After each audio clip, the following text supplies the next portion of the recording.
Walang takas isiniwalat ng umanibaho ni House Deputy Speaker Franz Castro at House Speaker Martin Tambaloslos kasunod ng kanilang matitinding panawagan na sibakin si Vice President Inday Sara Duterte sa gabinete. Sa gitna ng kanilang pagtuligsa sa Vice Presidente, bigla namang lumutang ang mga isyong matagal nang ibinubulasdas ng ilang sektor, katiwalian, pangingialam sa budget at personal na interes sa kapangyarihan. Ayon sa ilang whistleblower at dokumentong kumakalat ngayon sa social media, may mga umano'y ghost projects na sangkot si Kong Castro at irregularidad sa paggamit ng pondo na ibinabato kay Speaker Tambaloslos. Itinuturing ito ng ilang bilang double standard dahil habang todo push sila sa pagpapatalsik kay VP Sara dahil sa issue ng confidential fund, tila sila mismo ay may pinoprotektahang lihim. Umani ito ng matinding batikos mula sa mga taga-suporta ni VP Sara na nananawagan ng patas na imbestigasyon para sa lahat ng sangkot.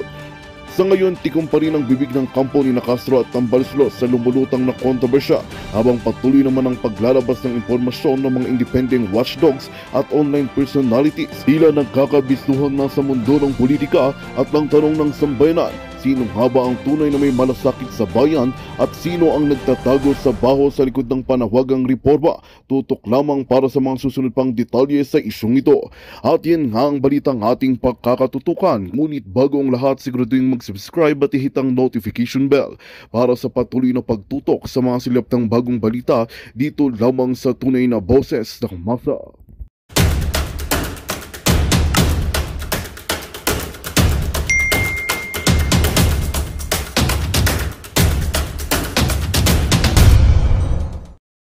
Buti na lang, sinipa na agad. Kayo, huwag kayong pumasok sa channel namin kasi ito, Duterte itong channel na to. Ha? Pag pumasok kayo dito at hindi kayo Duterte, mapipikon lang kayo, kaya huwag na kayo pumasok. Ha? O, pag pumasok kayo sa channel namin, hindi, sige, okay, pero kailangan nyo mag-likes, mag-subscribe, at kailangan nyo i-share ang video. Okay? Kung basher kayo kay Duterte, kung ayaw nyo kay Duterte, ayaw nyo kay Vice President Sara Duterte, ayaw nyo sa mga Duterte, huwag kayong pumasok sa channel na to. Kasi siguradong malalampasok kayo dito. Okay? Kung mag-criticize kayo, ayusin nyo. Diba? Tsaka magpaano kayo, magpa-super chat kayo. Kung ayaw nyo kay Digong, magpa-super chat kayo para babasahin natin. Ayan po mga kaibigan, tuloy na nga natin. Ito kasing mga, mga basher eh. Wala sa tamang hulog eh. Ay, naku.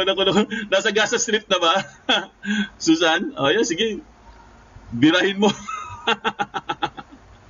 Kasi pumapasok-pasok po sa channel, alam naman nilang Duterte dito. Alam naman nilang pinag-uusapan natin. Kayo talaga? Wala kayong mga... Gumawa na lang kasi kayong sarili nyong channel. Huwag kayong manggulo. Nanggugulo pa kayo eh. Diba? So, tuloy po natin guys. Oh, ito naman ang sagot ni Franz Castro. Ayan. Basahin din natin ang sagot niya. Ayan. Para fair naman tayo. Baka sabihin nila, unfair tayo. Oh, ito po ang sagot ni Franz sa banat po, no? Sa buwelta po ni Representative Paulo Duterte. Ito po. Bakit parang ako ang may kasalanan? Ang sabi po ni Franz Castro, mga kaibigan, nagtanong siya, bakit parang ako pa ang may kasalanan? Anong klaseng tanong niya?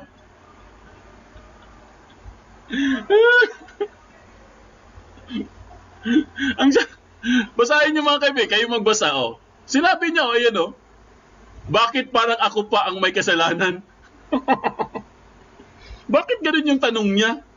Sino may kasalanan? Sino sisi namin? Kayo lang naman tatlong ipis dyan na may kasalanan. Oh. Samantalang, buhay ko ang pinagbantaan at muling nirentag. Ayan. Dati ang sinasabi ng mga Duterte na kapag may ginawa silang masama, kasuhan daw sila. Ngayon, kinasuhan naman ay aatakihin pa ang biktima. Kasalanan niyo yan. Huwag kayong magalit kung yung mga tao ayaw sa inyo kasi kayo nag-umpisa eh. Hindi naman Duterte ang nag-umpisa nito lahat. Kayo ang nag-umpisa. Di ba? Para silang mga bata, no?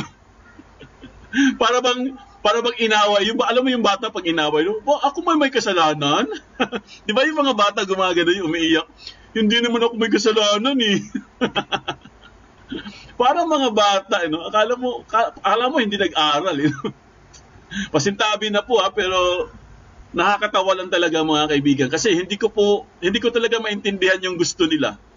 'Di ba? Binanatan niyo si VP Sara, binanatan niyo binabanatan niyo si VP Sara na wala namang ginawang masama. Nagtatrabaho lang naman yung tao. Binanatan yung confidential funds niya, tinanggal niyo, pinagkaisahan niyo. Tapos ngayon, kung bubeltahan kayo, magagalit kayo. Sasabihin niyo unfair. Sasabihin niyo, bakit kami kinakasuhan?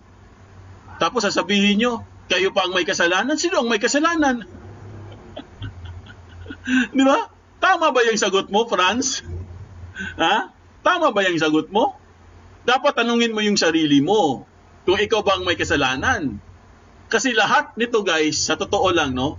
Lahat nitong nangyayari ngayon sa Kongreso, dapat po ang sisihin talaga dyan si Tambaloslos. Nag-uumpisa po yan ka House Speaker lahat. Lahat ng nangyayari dyan, kay House Speaker po ang basbas dyan. Unang-una, alam natin, ito ibinunyag to, di ba? Ibinulgar to, na itong tatlong surot na to mga kaibigan, alam natin na second demotion lang to eh. Bakit? Dahil binayaran po sila ng 40 million each, di umano, ni House Speaker, para siraan si VP Sara. Di ba? Alam naman natin yan, di ba? Kumalat na yan sa social media eh. Naging trending na yan. Nabayad sila ng 40 million projects, no? Projects, 40 million worth of projects each. Itong tatlong surot na to para siraan po si VP Sara. Kumakalat na yan. Di ba? Ngayon, sasabihin nyo sino may kasalanan. Sisihin mo si Tambaloslos. Di ba? Puntahan mo si Tambaloslos, sabihin mo, Tambaloslos, lumabas ka na kasi. Ipakita mo na yung documents mo. Ipakita mo na lahat ng mga audited na documents nyo para magkaalaman na. Kasi wala pa po, kahit isang congressman, wala pa pong lumabas hanggang ngayon. Puro lang kayo paninira, puro lang kayo Duterte, puro lang kayo VP Sara. Wala kayong ginawa, kundi siraan si VP Sara. Ang layo-layo pa ng 2028. Ako, maintindihan ko pa guys kung sisiraan nila si Tatay Digong. Kasi alam nila, si Tatay Digong guys, medyo nag-pronounce, di ba? Nagbigay siya ng pahayag. Hindi naman siguro confirm, pero parang nagpaano siya guys parang nagpahaging siya na tatakbo siya sa 2025. Ako, maintindihan ko pa kung sisiraan nila si Duterte or si Digong ngayon. Kasi nga, malapit ang 2025 next year, 2024 na. So, ilang ano na lang yun. Naintindihan ko pa yan. Pero si VP Sara, sisiraan nyo ngayon pa lang? Umpisa ngayon? Ano yun? Ano pa talagang gusto nyo gawin? Gusto nyo talagang talunin si VP Sara? Kasi nga, alam nyo, si VP Sara, pag tumakbong president yan, ay lalampasuhin kayo. Alam nyo na pupulutin kayo sa kangkungan. Kasi napakalakas po ni VP Sara, mga kaibigan. I-compare naman sa kanila. Kahit magsanib pwersa pa kayong lahat, tanggalin nyo lang yung smart magic, Baka dayain nyo lang, Baka dayain nyo lang, Kahit magsanib pwersa pa kayong mga kakamping kayo, kung sino-sino pa kayo, hindi nyo kaya ang mga Duterte. Sabihin ko na sa inyo. Di ba? Kung gusto nyo talagang manalo, kayong mga naninira kay VP Sara, tumahimik muna kayo. Magtrabaho muna kayo. Yan ang pinakamaganda dyan. Para hindi naman kayo masira. Ito pa, isang dilawan pa, nagsalita din. Si Barry Gutierrez, nagsalita din, Basahin din natin. Sabihin mo na yan sa tatay mo na nagpakulong ng mga kritiko at ipinasara ang ABS-CBN at Rappler. Sabihin mo sa kapatid mo na tinawag na kalaban ng bayan ang nagtatanong tungkol sa Confi funds at pinagtanggol ang pulis na nagsasabing tinigil para sa kanya ang traffic sa Commonwealth. Isa pa to. Isa pa to si Gutierrez, Barry Gutierrez. Isa pa to Isa pang walang kwenta. Alam mo Mr. Barry, kaya hindi kayo nanalo Punta ka na lang sa lutang mong nanay mong lutang, doon ka na lang. Huwag ka na makisawsaw. Alam mo, ikaw, Attorney Barry, bakit ka pa nakisawsaw? Nakakahiya ka lang. Meron ka pang ABS-CBN rap. Sus Mariosep, Pinasara ang ABS-CBN tsaka ang Krappler dahil may kasalanan sila. May violations. Hanggang ngayon, hindi pa rin kayo makamove on. Kaya ikaw, Mr. Barry, ha? Huwag ka na makisawsaw, sir. Ha? Tumahimik ka na. Maghanap na lang kayo ng ipanglaban kay VP Sara. Oh? Kasi ayaw nyo kay Virus, di ba? Oh, niligwak nila si Virus eh. Ayaw nila kay Virus. Oh, sige. Hindi nila tinanggap si Virus for president eh. Gusto na si Lutang uli. Oh, sige, kung ako sa inyo, maghanap kayo ng bago. Dahil hindi po mananalo yung mga manok nyo. Kung hindi, mas maganda, si Lutang Lenny, patakbuhin nyo muna sa barangay. O, di ba? Para malaman nyo kung mananalo ba siya sa barangay. Magkagawad mo na siya. Nakakaasar eh. Bugok talaga, no? Oo, bugok, no? Bakit nakikisawsaw pa kayo? Wala naman kayo. Irrelevant na po kayo, sir. Tapos na po yung panahon nyo. Talo na kayo, di ba? Oh, sige. Chupe na kayo. Ewan ko sa inyo. Ano kayo? O, ito po. Yan po. Yan po si Representative Paolo Duterte, mga kaibigan. O, yan po yung buo niyang statement na basahin po natin, ha? Yung buo, mga kaibigan. Ayan, o. Buo yan. O, para makita nyo na meron talaga siyang statement. Ayan, o. Statement of Representative Paolo Duterte on Rep. Franz Castro. Complaint versus PRRD. Ayan, ang sabi niya, we all have the right to file a complaint against anyone in court. O, in court, ha? O, but public servants should not be onion skin and should not make use of this right as a tool to silence critics. The former president has received much harsher and humiliating criticisms in the past but never filed a single case against anyone. Ibig sabihin, mga kaibigan, mas matindi pa yung nangyari kay Duterte noon, nung Pangulo siya. Mas matindi pa yung natatanggap niya ng mga criticism, mga kaibigan. Pero si Pangulong Duterte po, hindi po siya nag-file. Kahit sino, hindi po siya nag-file ng cyber libel or kung ano-ano po mga kaso sa mga paninira sa kanya. Never niya pong ginawa yun nung Pangulo siya. Kasi kung tutuusin, guys, kayang-kaya niyang magpakulong eh. Pero hindi po niya ginawa. Diba? Ganun po kabait si Pangulong Duterte. Ganun siya ka-professional. Pero kayo, kayong mga tatlong surot, oh, galing, you know? Onion skin? Balat sibuyas pala kayo? Balat sibuyas pala kayo? Wala kayo? Mga balat sibuyas kayo? Oh, ito po mga kaibigan, para meron po tayong balita. Ito na po, i-play na po natin, guys. Updates. Tinawag na kadramahan ni Davao City 1st District Representative Paulo Pulong Duterte ang ginawang paghahain ni House Deputy Minority Leader at ACT Teachers Party List Representative Franz Castro ng reklamong grave threats laban sa ama nitong si dating Pangulong Rodrigo Duterte. Inaakusahan ni Representative Castro ang dating presidente ng pagbabanta sa kanyang buhay sa isang panayam at nagsumite ng criminal complaint na online grave threats laban sa dating presidente. Ayon kay Congressman Duterte, bilang public servants, hindi dapat balat sibuyas at gamitin ang karapatang paghahain ng reklamo sa korte upang patahimikin ang mga kritiko. Dagdag pa nito, mas matitinding kritisismo pa aniya ang tinanggap ng dating presidente subalit hindi nagsampal ng kaso kaninuman.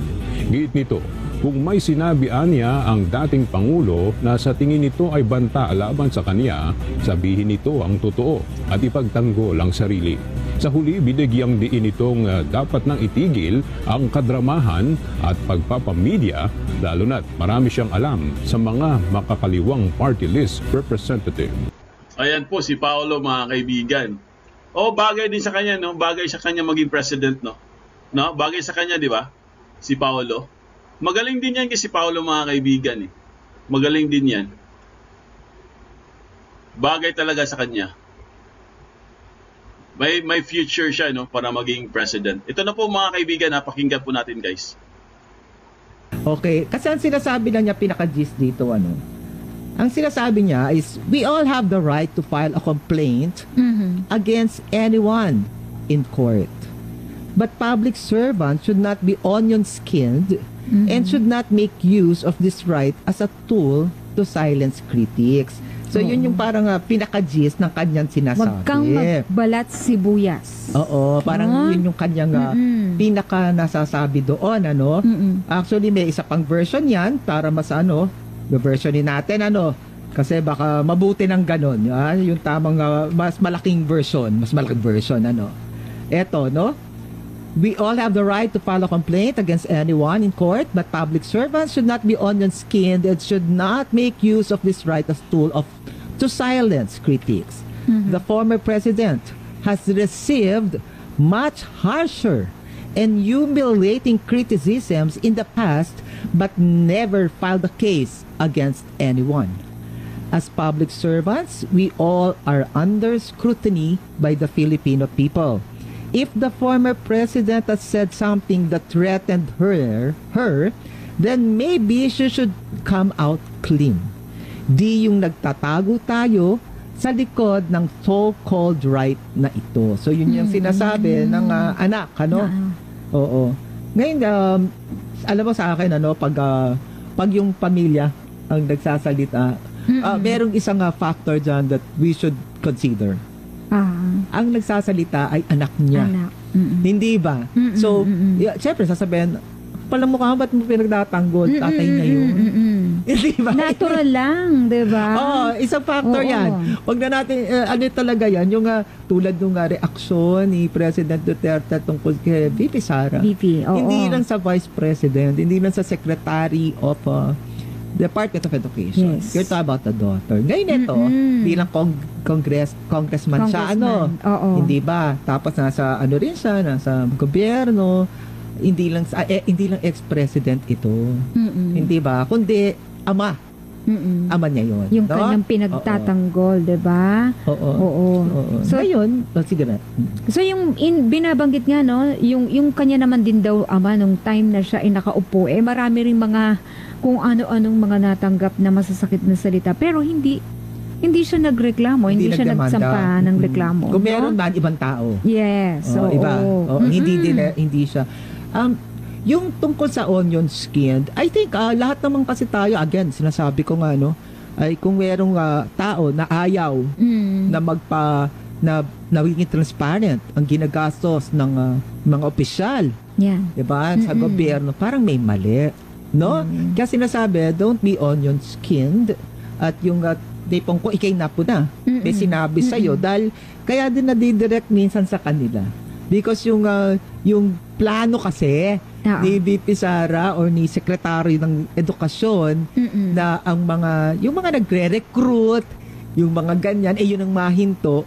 Siyempre kung ang nagre-react, yung parang baga sinasabi nga, na medyo doon sila nalalagay. Nandun sila sa panig na yon. Parang ganon, yung medyo left, no?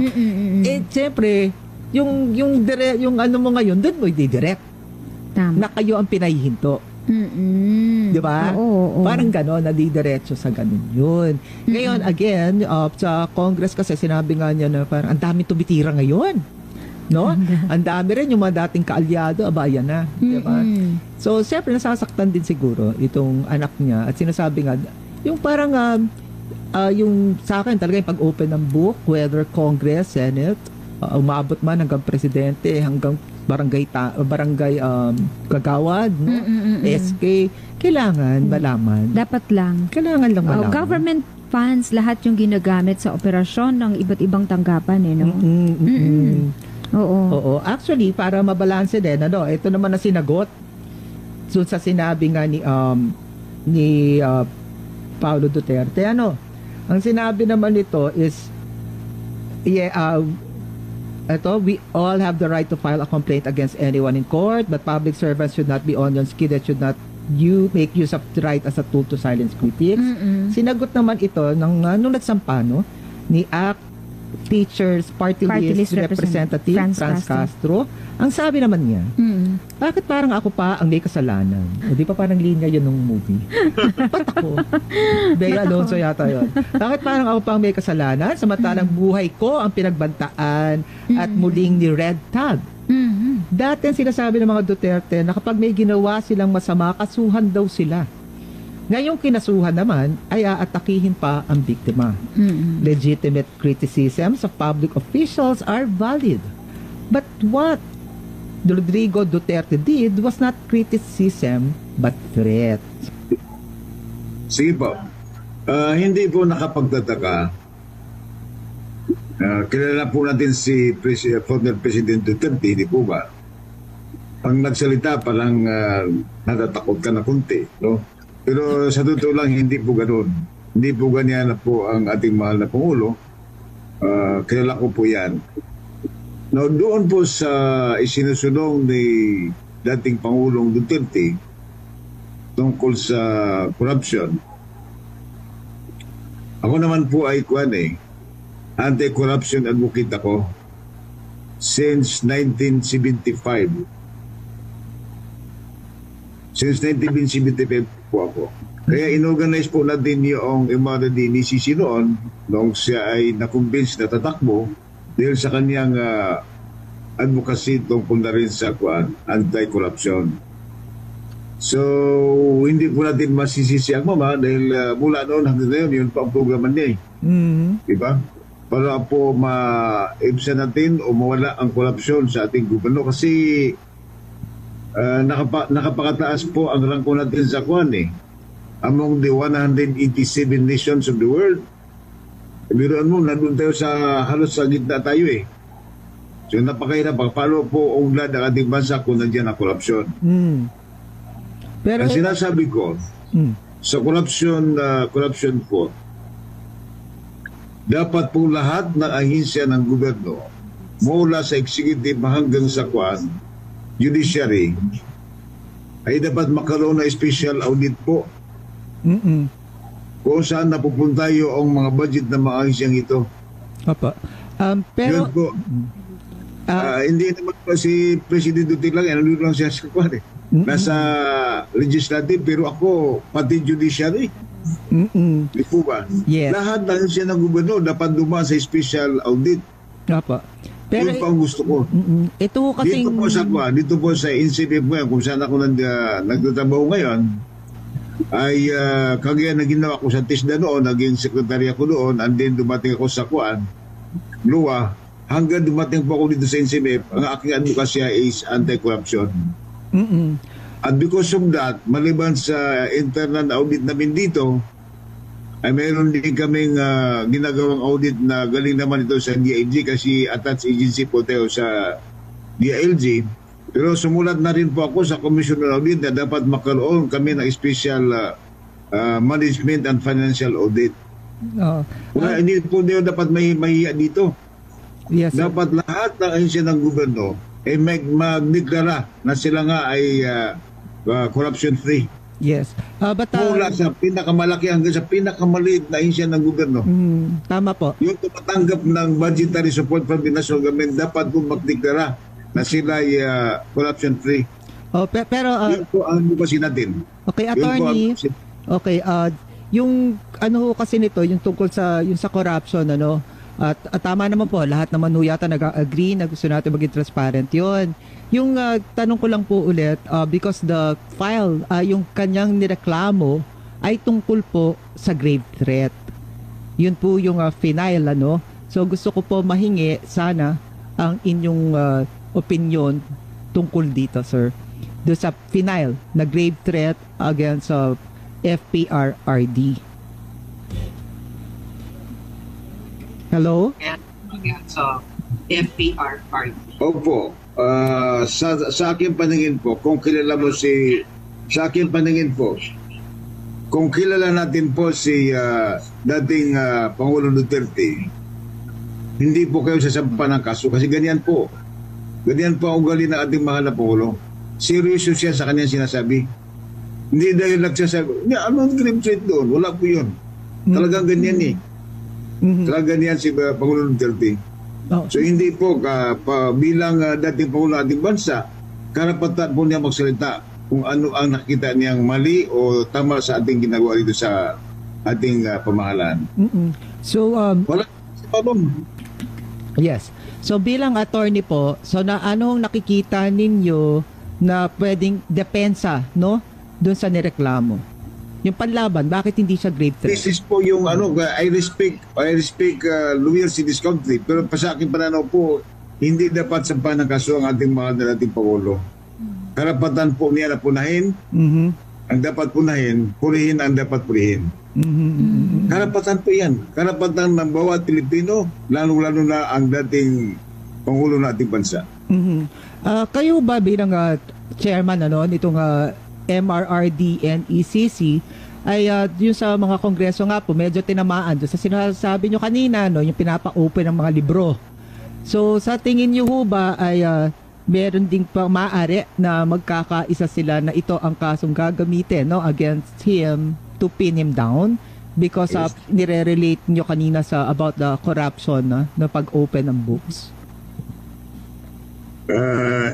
Hindi po natin medyo nakuha ang sinasabi mo, ang tanong ninyo, pero ulitin ko po, karapatan ng ating dating mahal na Pangulo na punahin ang dapat punahin, purihin ang dapat purihin. Okay. Kung tayo nakikitang kung siya sumasagot sa mga katanungan, ay dapat hindi na tayo dapat maghinanakit dyan. Kasi ang sinasabi ng ating mahal na Pangulo, iyo ang nakikita niyang nangyari sa ating bansa. Okay, para lang po doon sa tanong ko kanina, no, sir. Ang sabi, ito nga po, kasi dalawa, no, ang nangyayari. Kasi yung isa nga po, yung tungkol po ito doon sa sinasabing paglaban sa mga nagre-recruit, no, ng mga estudyante sa NPA. Yan po yung isa doon sa tungkol dito sa grave threat. Yung isa, ang medyo nagkaroon ng lamat sa Kongreso at between President Duterte dahil medyo nasa linya yung sa Kongreso regarding doon sa pag-open ng books, no, yung tungkol sa corruption baga. So sa tingin niyo ho ba may nakikita kayo na sinasabi ng iba na ito ay pwedeng gamitin tong kasong ito na grave threat na magkaisa sila to pin down ex-President Duterte dahil sa kanyang nasabi tungkol sa Kongreso, tungkol sa paggamit ng pondo? Hindi po kasi kagaya na sinasabi ko sa inyo, ang sinasabi ng ating dating mahal na Pangulo ay yung totoong nakikita niya. Kakatsuhan mo ba ang isang tao sa pagsasalita ng totoo? Hindi po dapat yun. Magpasalamat nga tayo sa kanya dahil sa aking pananaw po, ang mga sinasabi ng ating mahal na Pangulo ay pananaling tulong sa kasalukuyang gobernador ng ating mahal na Pangulo na si President Marcos. Tulong na rin yan sa kanya yan eh. Kagaya na sinasabi ko sa inyo, na bilang dating Pangulo, karapatan po niya na punahin, ang ulitin ko, punahin ang dapat punahin. Oo.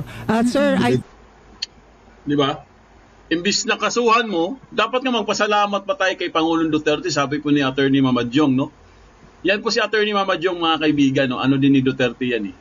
So, yun ang mali nila eh. Yan ang mali po ng itong mga naninira po, no?